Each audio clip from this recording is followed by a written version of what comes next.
अस्सलामुअलैकुम, welcome to the fourth lecture of our course. आज के लेक्चर में हम कुछ बेसिक टेक्निकल्स को कवर करेंगे, जैसे कि हमारे पास आरएसआई हो गया, वॉल्यूम हो गया, मैकडी हो गया। अब ये कहने को तो बेसिक टेक्निकल्स हैं, लेकिन ये जो इंफॉर्मेशन आपको प्रोवाइड करते हैं ना, ये इंफॉर्मेशन बहुत ज्यादा यूजफुल है आपके पास। जैसे कि वॉल्यूम है। अब वॉल्यूम, डिक्रीजिंग वॉल्यूम एक बहुत बड़ी इंडिकेशन आपको मार्केट मोमेंटम, मार्केट फ्लो के बारे में प्रोवाइड करता है। इसी तरीके से अगर आपका जो है वो वॉल्यूम इंक्रीज हो रहा है, तो इसके बेस पे जो प्राइस एक्शन की परफॉर्मेंस है वो आपको एक बहुत बड़ी हिंट प्रोवाइड करती है कि मार्केट मोस्ट लाइकली किस साइड पे ट्रेवल करेगी। इसी तरीके से जो आपके पास आरएसआई होती है, जिसको हम रिलेटिव स्ट्रेंथ इंडेक्स कहते हैं, जो आपकी पूरी ओवरऑल मार्केट का आपको बिटकॉइन है, तो बिटकॉइन की वो एक रिलेटिव स्ट्रेंथ आपको बता रही है कि मार्केट में इस टाइम पे कितनी स्ट्रेंथ है, स्ट्रेंथ इंक्रीज हो रही है या डिक्रीज हो रही है। तो ये भी एक आपको बहुत ज्यादा इंपॉर्टेंट आपको डिसीजन लेता है। और मोस्ट इंपॉर्टेंटली इसमें हमारे पास डाइवर्जेंस का कॉन्सेप्ट होता है, जो आपको बहुत ज्यादा यूजफुल इंफॉर्मेशन प्रोवाइड करती है और जिसकी बेस पे आप बहुत ज्यादा अच्छे डिसीजन भी ले सकते हो। इसी तरीके से हमारे पास मैकडी होता है। मैकडी आपको जो है वो इससे भी ज्यादा यूजफुल, वॉल्यूम और आरएसआई जितने ये हमारे पास इंपॉर्टेंट है, इतना ही इंपॉर्टेंट हमारे पास मैकडी है। अब ये जो तीनों इंडिकेटर्स है ना, इनको मैंने एक वीडियो में इसलिए इंक्लूड किया क्योंकि आपने इन तीनों इंडिकेटर्स को आपने कंबाइनली यूज करना है। आपने ये नहीं करना कि सिर्फ आप वॉल्यूम को यूज करके उससे डिसीजन निकाल रहे हो, नहीं। आपने करना क्या है, अब जो चीजें मैं आपको भी एक्सप्लेन करूंगा ना, उसमें आपने पहले वॉल्यूम की जो मैं आपको चीजें एक्सप्लेन करूंगा अपने चार्ट्स में क्या करना है, आपने पहले उसका डिसीजन निकालना है। सेकंड नंबर पे आपने क्या करना है, आरएसआई का डिसीजन निकालना है। थर्ड नंबर पे आपने क्या करना है, मैकडी का डिसीजन निकालना है। और तीनों डिसीजन को निकाल के अगर तीन में से आपके पास एक भी आपके पास नेगेटिव सिग्नल आ रहा है, तो आप बाकी दो की बेस पे आप मार्केट में एंट्री ले सकते हो। लेकिन अगर आपके पास एक से ज्यादा नेगेटिव सिग्नल आ रहा है, तो फिर आपने मार्केट में एंट्री नहीं लेनी और आपने एटलीस्ट इन तीन में से दो कंफर्मेशन का वेट करना है और फिर आपने क्या करनी है, मार्केट में एंट्री लेनी है। हम डायरेक्टली स्टार्ट करते हैं, हम अपने टॉपिक की तरफ वापस आते हैं और हम डिस्कस करते हैं कि ये चीजें टेक्निकल्स वर्क किस तरीके से करते हैं। अब सबसे पहले ना, आप समझो कि वॉल्यूम क्या है। वॉल्यूम हम इस चीज को कहते हैं कि यार आपके पास ये एक्सचेंज है, फॉर एग्जांपल इस एक्सचेंज पे, ठीक है, हमारे पास बिटकॉइन ट्रेड हो रहा है, ठीक है। अब इस ट्रेड में आपके पास ये आपको वॉल्यूम कैंडल्स आपको ये चीज गाइड कर रही है कि हमारे पास मार्केट का मोमेंटम किस तरफ को है। मैं जरा चार्ट को थोड़ा सा सेट कर दूं। चार्ट मैंने जो है वो एक डिफरेंट चार्ट भी यूज कर रहा हूँ। अच्छा, अब ये आपके पास आ गया जी वॉल्यूम। आपको ये नीचे वॉल्यूम की कैंडल्स नजर आ रही है। मैं आपको चार्ट थोड़ा सा और करके चलें, वॉल्यूम की कैंडल देखनी रहनी है, तो हम जो है ना वो चलें इसी से गुजारा करते हैं। अच्छा, अब वॉल्यूम को आप सबसे पहले एनालाइज करो। आपको वॉल्यूम कैंडल्स नजर आ रही हैं। अब वॉल्यूम में आपने चीज क्या देखनी है, आपने इसमें देखनी है दो चीजें। एक चीज आपने ये देखनी है कि आइदर आपका वॉल्यूम इंक्रीज हो रहा है या आपका वॉल्यूम डिक्रीज हो रहा है। अब अगर मैं आपसे ये क्वेश्चन करूं, समझाने से पहले अगर मैं आपसे ये क्वेश्चन करूं कि आप ये प्राइस एक्शन को देखो और वॉल्यूम को देखो, ठीक है, मतलब ये इस पूरी जोन से आगे आगे आप ये इस प्राइस एक्शन को एनालाइज करो और वॉल्यूम को एनालाइज करो, तो बताओ कि हमारे पास मार्केट में क्या सिचुएशन है। आपने सोच ली एक चीज। अब देखो, वॉल्यूम से जो आपका डिसीजन निकला होगा, वो वॉल्यूम हमारा किस डायरेक्शन में है, डाउनवर्ड डायरेक्शन में, ठीक है।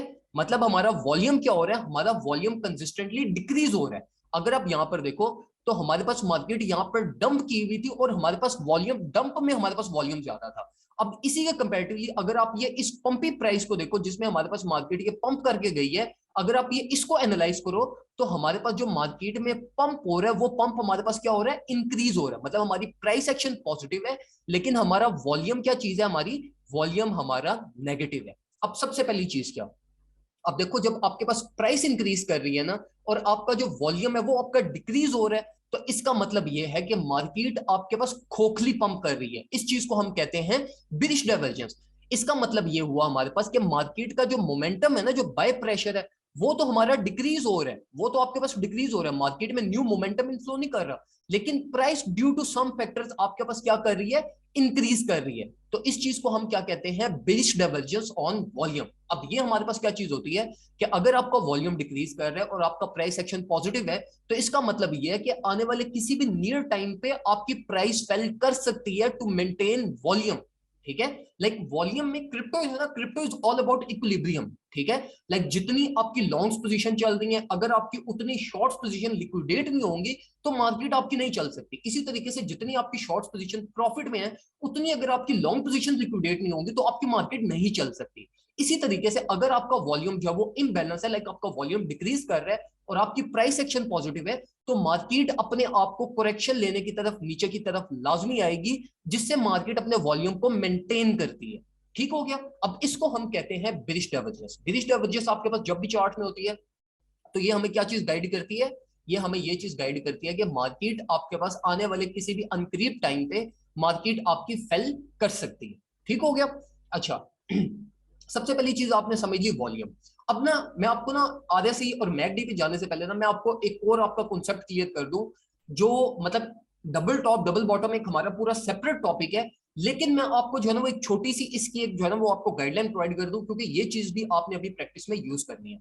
अब डबल टॉप हमारे पास क्या चीज होती है, फॉर एग्जाम्पल आपकी प्राइस ये इस तरह से पंप करके गई, नीचे की तरफ करेक्शन ली, वापस पंप करके गई। अब ये जो है ना हमारा, ये है हमारा डबल टॉप। अगर मार्केट को यहां से रिजेक्शन मिल जाती है और मार्केट ये अपने प्रीवियस हाई को ओवरटेक नहीं कर पाती, तो इसका मतलब यह है कि हमारे पास ये डबल टॉप फॉर्म हो गया और अब मार्केट आपकी क्या कर सकती है, करेक्शन लेने नीचे की तरफ आ सकती है। ठीक है।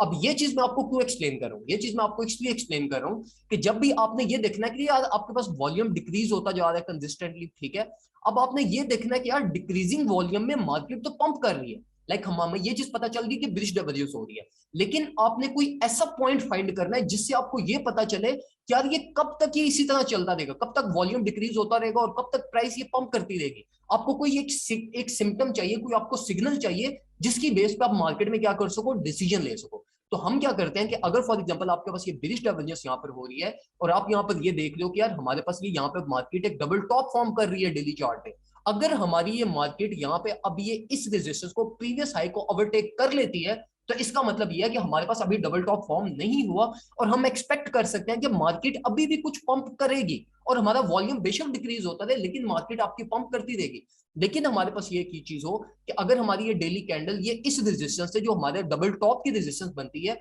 इससे अगर हमारी कैंडल ये नीचे क्लोज होती है डेली और उसके बाद जो आपकी नेक्स्ट कैंडल है वो आपकी रेड फॉर्म होती है, तो इसका मतलब यह है कि अब हमारा एक डबल टॉप फॉर्म हो गया। और जो मोस्ट लाइकली हमारी यहाँ पर जो ब्रिज डाइवर्जेंस वॉल्यूम में हुई हुई है, ये हमारी क्या हो सकती है, अब प्ले हो सकती है। और अब आप यहाँ पर क्या कर सकते हो, अब आप मार्केट को ये इस एंट्री पॉइंट से आप मार्केट को शॉर्ट कर सकते हो। ठीक है। तो ये ना, अब जब भी आपने ब्रिज डाइवर्जेंस को आइडेंटिफाई करना है तो आपने किस सेकंड, एक तो आपको पता चल गया कि यार ब्रिज डाइवर्जेंस हो रही है। अब ब्रिज डाइवर्जेंस हो रही है तो आपने अपने माइंड में सबसे पहली चीज ये लानी है कि मार्केट अभी नहीं तो थोड़ी देर बाद, थोड़ी देर बाद नहीं तो उसकी थोड़ी देर बाद लाजमी आपकी मार्केट क्या करेगी, करेक्शन लेगी, मार्केट आपके पास नीचे की तरफ आएगी ही आएगी। ठीक हो गया। अब आपने कुछ कंफर्मेशन ढूंढनी है, वो कंफर्मेशन आपको किस तरीके से मिल रही है, आपको मिल रही है डबल टॉप से। ठीक हो गया। तो ये इस तरीके से आप क्या करते हो, आप वॉल्यूम को देखते हुए आप मार्केट का मोमेंटम को आइडेंटिफाई करते हो। अब ये चीज तो होगी हमारे पास बुलिश डाइवर्जेंस। अब हम बात करते हैं बुलिश डाइवर्जेंस की।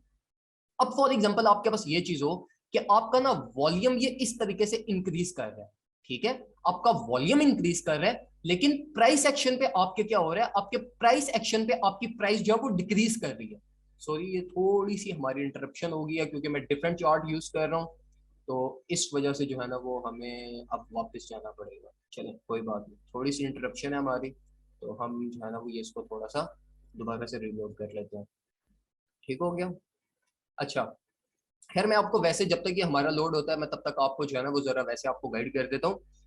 अच्छा आपको ये पता चल गई ब्रिज डाइवर्जेंस की, आपको समझ आ गई। अब देखो जो ब्रिज डाइवर्जेंस आपके पास होती है ना, ये ब्रिज डाइवर्जेंस लाइक ये जो डाइवर्जेंसेस का कॉन्सेप्ट होता है ना, ये बहुत ज्यादा इंपॉर्टेंट होता है। ठीक है। ये आपके पास आपको 90% से ज्यादा आपको एक्यूरेसी देता है, जिसमें हमारे पास मार्केट अगर ब्रिज डाइवर्जेंस ले रही है तो आपकी मार्केट ये अपना रोल प्ले करेगी ही करेगी।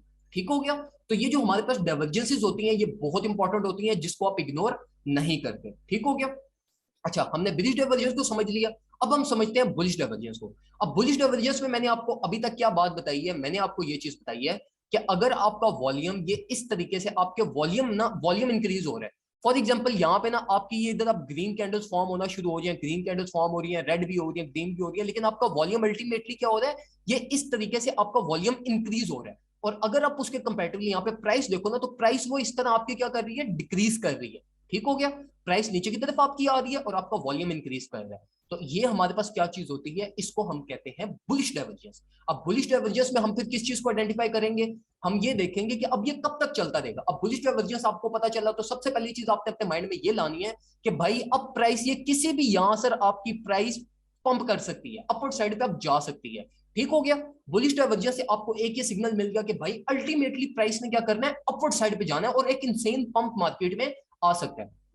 अब आपने ना कुछ कंफर्मेशन देखनी है कि यार ये जो डाउन ट्रेंड चल रहा है ये कब तक डाउन ट्रेंड चलेगा। तो मैंने आपको बुलिश डाइवर्जेंस के केस में डबल टॉप के बारे में बताया था। अब बुलिश डाइवर्जेंस के केस में आपने किस चीज को देखना है, डबल बॉटम के। आपने वेट करना है कि यार मोस्ट लाइकली कोई हमारा यहाँ पर डबल बॉटम फॉर्म हो, और जैसे ही आपका ये डबल बॉटम फॉर्म होगा और मार्केट यहाँ पर डबल बॉटम की सपोर्ट लेगी, तो अब आप मार्केट से यहाँ से अपनी लॉन्ग पोजीशन एक अपनी मेजर ट्रेड ओपन कर सकते हो, जिसकी बेस पे आप मार्केट को अपवर्ड साइड पे आप एक जो है ना वो उसकी होप में एक बुलिश डाइवर्जेंस की बेस में कि आपके पास वॉल्यूम इंक्रीज कर रहा था, लेकिन price action due to any factor आपके पास डिक्रीज कर रही थी, मार्केट अपना मोमेंटम बिल्ड कर रही थी, तो अब हमारे पास क्या होगी, प्राइस अपवर्ड साइड पे जाएगी और ये डबल बॉटम को आइडेंटिफाई करने के बाद अब आप मार्केट में क्या कर सकते हो, आप अपनी लॉन्ग की पोजीशन ओपन कर सकते हैं। ठीक हो गया। अच्छा जी, अब ये आपको वॉल्यूम की समझ आ गई कि वॉल्यूम का कॉन्सेप्ट आपके पास क्या होता है, ये किस लिए होता है, इसको आप यूज कैसे करते हो, अब आपको ये चीज पता चल गई। अब हम जरा बात करते हैं आरएसआई की। ठीक है। आरएसआई आप लोगों ने जो है ना वो सुना होगा, रिलेटिव स्ट्रेंथ इंडेक्स, एटलीस्ट हर जो है ना वो हमारे पास जो है ना वो technical analyst like RSI is compulsory. RSI relative strength index सबसे ज्यादा बेसिक वो इंडिकेटर है आपके पास जो आपको मोस्ट यूजफुल इंफॉर्मेशन आपको प्रोवाइड करता है। अब मैं जरा आपको इसकी थोड़ी सी सेटिंग्स कुछ हम एडजस्ट कर लें। ठीक हो गया। अब ये एक हमारे पास लाइन होती है इसमें आरएसआई बेस्ड मूविंग एवरेज, इसकी हमें ऐसे जितनी जरूरत नहीं होती, तो इसको हम क्या करते हैं, डिसेबल कर देते हैं। अब ये है हमारे पास आरएसआई। ठीक है, इसको हम थोड़ा सा बोल्ड कर देते हैं ताकि आपको जो है ना वो विजिबिलिटी में आसानी हो। अच्छा, अब आरएसआई का ना बिल्कुल सिंपल सा कॉन्सेप्ट है, बेसिक कॉन्सेप्ट। ठीक है। आरएसआई अगर आपकी 30 बिलो है तो इसका मतलब यह है कि अब आप मार्केट में लॉन्ग पोजीशन ओपन कर सकते हो, अब आप बाय कर सकते हो। मतलब एक बेसिक ओवरव्यू में आपको आरएसआई का बता रहा हूं। इसी तरीके से अगर आपकी आरएसआई 80 प्लस चली गई है तो इसका मतलब यह है कि अब मार्केट आपकी oversold zone, overbought zone में चली गई है, और अब आप मार्केट में क्या कर सकते हो, अब आप अपने प्रॉफिट्स को सिक्योर कर सकते हो। ठीक है, बेसिक कॉन्सेप्ट आपको समझ आ गया। 30 बिलो है तो आप बाइंग स्टार्ट कर दो, और आपकी अगर 80 प्लस जाती है तो आप क्या करो, अपने प्रॉफिट्स को सेल कर दो, मतलब अपनी मार्केट में जो आपने होल्डिंग की हुई है उसको आप सेल करके अपनी प्रॉफिट सिक्योरिंग आप कर लो। ठीक हो गया। अच्छा, अब ना ये आपके पास सिंपल है, मतलब अब अगर 80 प्लस है तो इसका मतलब ये होता है कि ये हमारे पास एक ओवरबॉट जोन में चली गई है। मतलब ये कि मार्केट आपके पास ज्यादा पंप हुई है और ज्यादा इंसेनली लाइक फोमो हिट हुआ है मार्केट में, मार्केट क्या कर रही है, लाइक इंसेनली बाय कर रही है। ठीक है। अब इसी तरीके से अगर 30 बिलो है तो इसका मतलब यह है कि मार्केट में इंसेन सेल ऑफ हो चुका है, मतलब मार्केट में जितना एक मेजर सेल ऑफ होना था ना वो अब आपका हो चुका है। ठीक है, रिलेटिव स्ट्रेंथ इंडेक्स क्या है, ये आपको एक स्ट्रेंथ बता रही है कि यार मार्केट का जो है ना वो फ्लो और आउटफ्लो में हमारे पास कितना चल रहा है। अगर तो फ्लो अच्छा चल रहा है, ठीक है, तो आरएसआई आपकी इंक्रीज होती है। अगर फ्लो आपका नेगेटिव चल रहा है तो आरएसआई क्या करती है, आपकी डाउनवर्ड साइड पे आना स्टार्ट हो जाती है। ठीक हो गया। अच्छा, ये चीज आपको समझ आ गई। अब ना आरएसआई के हम सबसे मेजर कॉन्सेप्ट की बात करते हैं जो कि हमारे पास होता है डाइवर्जेंसेस का। अब बिल्कुल उसी तरीके से जिस तरीके से हमने ये वॉल्यूम की डाइवर्जेंसेस की बात की थी, इसी तरीके से अब हम आरएसआई की भी डाइवर्जेंसेस को आइडेंटिफाई करेंगे। ठीक है। आपने सिंपल ये नहीं करना कि आरएसआई 30 बिलो आपकी आई है तो आप बाइंग स्टार्ट कर दो, ठीक है, 80 प्लस गई है तो आप सेल ऑफ करना स्टार्ट कर दो, नहीं। आपने क्या करना है, आपने डाइवर्जेंसेस को आइडेंटिफाई करना है, क्योंकि आपके पास जो बाय जोन्स बनते हैं वो आपके पास मोस्ट लाइकली हो सकता है आपके पास कोई इंसेन अमाउंट ऑफ आपके पास बिलिश डाइवर्जेंस हो रही हो या बुलिश डाइवर्जेंस हो रही हो, लेकिन आरएसआई आपके पास 40 टू 60 के बीच में हो। तो अगर आपके पास बुलिश डाइवर्जेंस हो रही है और जो आरएसआई की हमारी स्ट्रेंथ है वो 60 पे है या 40 पे है, तो ये आपका स्टिल एक बाय सिग्नल है जिसपे आपने बाय करना ही करना है। तो हम डाइवर्जेंसेस के कॉन्सेप्ट को सबसे पहले समझते हैं। अब आरएसआई में भी बिल्कुल डाइवर्जेंसी कॉन्सेप्ट बिल्कुल वही है जैसे हमारे पास वॉल्यूम का था। आरएसआई अगर आपकी फॉर एग्जांपल आपकी इंक्रीज कर रही है इस तरीके से करके, ठीक है, और आपकी जो वॉल्यूम, आपकी जो प्राइस एक्शन है वो फॉर एग्जांपल आपका क्या था, नेगेटिव। ठीक है। अगर आपकी प्राइस डिक्रीज कर रही है, आपकी जो आरएसआई है वो इंक्रीज कर रही है, तो इसका मतलब ये है कि ये हमारे पास जो है वो हमारे पास क्या चीज है, बुलिश डाइवर्जेंस। और इसके रिजल्ट में हमें ये अभी ये हमें बता क्या रहा है, आरएसआई हमें बता क्या रही है, ये बुलिश डाइवर्जेंस के केस में आरएसआई हमें ये बता रही है कि मार्केट में मोमेंटम बिल्ड हो रहा है, मार्केट में बाइंग हो रही है, लेकिन प्राइस एक्शन को उसका चेंज नहीं आ रहा due to some reason, short position की वजह से हो सकता है, कोई फंडामेंटल्स की रीजन हो सकती है, कोई भी हो सकती है, लेकिन अल्टीमेटली प्राइस ने ऊपर जाना है। क्यों? क्योंकि आपकी आरएसआई पंप हुई हुई है, तो इसका मतलब यह है कि लोग एक्युमुलेट कर रहे हैं, लेकिन प्राइस में चेंज नहीं आ रहा। लेकिन अल्टीमेटली आज नहीं तो कल, कल नहीं तो परसों आपकी प्राइस क्या करेगी, आपकी पंप कर जाएगी। ठीक हो गया। बुलिश डाइवर्जेंस को आपने आइडेंटिफाई कर लिया। इसी तरीके से अब आपने आइडेंटिफाई करना है बिरिश डाइवर्जेंस को। अगर फॉर एग्जांपल आपकी प्राइस एक्शन जो था ना वो प्राइस एक्शन आपकी पंप कर रही थी, आपकी प्राइस अपर साइड पे जा रही थी, लेकिन जो आपकी आरएसआई थी ना वो आपकी ये आ रही थी इस तरीके से डाउनवर्ड साइड पे, ठीक है। आरएसआई आपकी नेगेटिव होगी, आपकी प्राइस आपकी पॉजिटिव होगी। अब इसका क्या मतलब है, हमारे पास होगी बिरिश डाइवर्जेंस। अब ये हमें चीज गाइड क्या कर रही है, ये गाइड कर रही है कि जो मार्केट में मोमेंटम है, मार्केट का मोमेंटम वीक हो रहा है, मार्केट में सेलिंग हो रही है, लेकिन ड्यू टू एनी रीजन, कोई भी रीजन हो सकती है, लॉन्ग पोजीशन डेरिवेटिव्स की रीजन बन सकती है, या कोई भी कॉन्ट्रैक्ट एक्सपायर हो सकता है, कोई भी फंडामेंटल्स में रीजन बन सकती है जिसकी वजह से आपकी प्राइस पंप कर रही है। तो अब ये हमारे पास क्या है, बिरिश डाइवर्जेंस। अब ये प्राइस जितनी भी पंप करेगी ना, अल्टीमेटली प्राइस सेल करके आपके पास ऑल द वे डाउन आपके पास नीचे की तरफ आएगी। ठीक हो गया। अच्छा, अब ये होगी आपका बेसिक कॉन्सेप्ट हो गया आपका आरएसआई का, ठीक है, जिसमें हमने बिरिश डाइवर्जेंस और बुलिश डाइवर्जेंस को हमने देख लिया। अब मैं ना आपको एक आरएसआई में ना एक आपको मैं एडवांस कॉन्सेप्ट बताता हूँ, ठीक है, जिस चीज को ना आपने लाजमी आइडेंटिफाई करना है, ठीक है। अब डाइवर्जेंसेस आप देख रहे हो मार्केट में, अब डाइवर्जेंसेस पे ना कि बेस पे आपने कुछ रिजल्ट्स को डिराइव करना है, लाइक एंट्री पॉइंट्स। अगर फॉर एग्जांपल आपके पास ना यहाँ पे हो रही थी बिरिश डाइवर्जेंस, आपके पास फॉर एग्जांपल ये बिरिश डाइवर्जेंस यहाँ पे हो रही थी और आपने मार्केट को यहाँ से शॉर्ट कर दिया। अब आप ये चीज को देखना चाहते हो कि यार हमारी मार्केट कितना नीचे की तरफ फेल कर सकती है, लाइक ये जो बिरिश डाइवर्जेंस हमारे पास हुई है इसका इंपैक्ट आपके पास कितना पड़ेगा। अब आप ये चीज को आइडेंटिफाई करना चाहते हो, तो अब ये चीज आपके पास किस तरीके से आइडेंटिफाई होगी, आप क्या करोगे, आप ये देखोगे कि हमारे पास जहां से फॉर एग्जांपल देखो आपकी ना आरएसआई की मूवमेंट थी ये इस तरह से, आपके पास ना हो रही थी बिरिश डाइवर्जेंस ये वाली, ठीक है, और आपके पास जो प्राइस था ना वो आपकी प्राइस चल रही थी कुछ ये इस तरह से, ठीक है, ये इस तरह से। अब आपने ना इस पॉइंट से आपने आके क्या किया, मार्केट को ना आपने शॉर्ट किया। अब आप ये देखना चाहते हो कि यार मार्केट हमारे पास कितना नीचे की तरफ गिर सकती है, तो आपका टारगेट क्या होना चाहिए, आपका टारगेट ये होना चाहिए कि जो ये जो प्राइस है ना आपकी, फॉर एग्जांपल ये आपकी प्राइस टैग है, या इसी के कंपैरेटिवली आपके पास देखो सिंपल वर्ड्स में मैं आपको इसको समझाता हूँ। आरएसआई की बेस पे ना आपने डाइवर्जेंस को आइडेंटिफाई कर लिया, डाइवर्जेंस आपने आइडेंटिफाई कर ली। अब आपने डाइवर्जेंस की बेस पे आपने कोई टारगेट कंक्लूड करना है कि आपके पास प्राइस कितनी नीचे फेल कर सकती है। सबसे पहली चीज आपने क्या करनी है, आपने ये चीज देखनी है कि देखो अगर फॉर एग्जांपल आपकी जो डाइवर्जेंस हो रही है ना वो आपकी डाइवर्जेंस हुई है ये इस पॉइंट पे आके, ठीक है, अब ये आरएसआई पे आकर देखो, ठीक है। अब आपने दो चीजों को आइडेंटिफाई करना है। पहली चीज आपने ये आइडेंटिफाई करनी है कि ये जहां से आपने मार्केट को शॉर्ट किया ना, इस प्राइस टैग पे आपके पास प्रीवियसली आपकी आरएसआई की वैल्यू क्या थी। ठीक हो गया। अगर फॉर एग्जांपल आपने ये इस प्राइस टैग से आपने मार्केट को शॉर्ट किया और इस टाइम पे आपकी जो आरएसआई की वैल्यू थी ना वो थी फॉर एग्जांपल आपकी ये इस एरिया में, ठीक है। अब आपने दूसरी चीज क्या आइडेंटिफाई करनी है, अब आपने ये आइडेंटिफाई करनी है कि जो ये आपकी आरएसआई है ना ये वाली, ये जहां पे आपने मार्केट को बॉटम किया है, अब आप यहां पर ना प्रीवियसली चले जाओ, प्रीवियसली जाकर देखो कि आपके पास ये इस आरएसआई पॉइंट पे, ये वाला जो आपका आरएसआई का पॉइंट है, इस पॉइंट पे आपकी प्राइस एक्शन क्या थी। तो जो प्राइस एक्शन आपकी ये इस सेम लेवल पे आपका जो प्राइस एक्शन बनता है ना, फॉर एग्जांपल अगर वो प्राइस एक्शन आपका यहां पे था तो इसका मतलब यह है कि जो आपकी डाइवर्जेंस है ना उसका इंपैक्ट आपका कहां से तक हो सकता है, जो आपकी मार्केट क्रैश कर सकती है वो आपकी मोस्ट लाइकली आपकी क्रैश करके ऑल द वे डाउन हमारे पास कहां तक आ सकती है, ये इस प्राइस टैग तक। ठीक हो गया। मैं आपको ये चीज दोबारा एक्सप्लेन करता हूँ, थोड़ी सी कॉम्प्लेक्स चीज है लेकिन इसको अगर आप समझ लोगे ना तो ये आपको बहुत यूजफुल और बहुत अच्छे आपको क्या करेगी, डिसीजन प्रोवाइड करेगी, ठीक है। अच्छा, आपने डाइवर्जेंस को आइडेंटिफाई कर लिया। अब डाइवर्जेंस की बेस पे ना सबसे पहली चीज आपने ये देखनी है कि ये जो आपकी टॉप प्राइस जहां से आपने मार्केट को शॉर्ट किया ना, इस प्राइस टैग पे आके देखो कि हमारे पास प्रीवियस जब प्राइस यहां पर थी ना उस केस में हमारी डाइवर्जेंस, हमारी आरएसआई कहां पर थी। अगर हमारी आरएसआई थी यहां पर, ठीक है, फॉर एग्जांपल हमारी आरएसआई थी ये इस एरिया पर, ठीक है। अब आपने एक चीज ये देख ली, दूसरी चीज आपने ये देखनी है कि जहां पे हमारी आरएसआई ये जो आपकी चल रही है ना, सॉरी, हमारी जो ये आरएसआई है जहां से आपने मार्केट को शॉर्ट किया, अब ये इस पॉइंट टैग से आपने शॉर्ट किया, इस पे आपकी आरएसआई, आपकी जो प्राइस टैग थी ये थी और इसके कंपैरेटिवली आपकी आरएसआई कहां पे थी, यहां पर थी। अब आपने शॉर्ट किया आरएसआई की बेस पर इस एरिया में, ठीक हो गया। अब आपने यहां से मार्केट को शॉर्ट किया, अब ये इसी के कंपैरेटिवली आप चले जाओ पीछे, जो आपका लास्ट प्राइस टैग ये आपकी आरएसआई फॉर एग्जांपल हमारे पास कहां पे थी, 31 पे थी ना। अब आप प्रीवियसली चले जाओ कि जब हमारे पास लास्ट टाइम प्राइस 31 पे थी ना, उस टाइम हमारे पास प्राइस टैग क्या था, उस टाइम आपके पास प्राइस टैग था ये $18,000, ठीक है।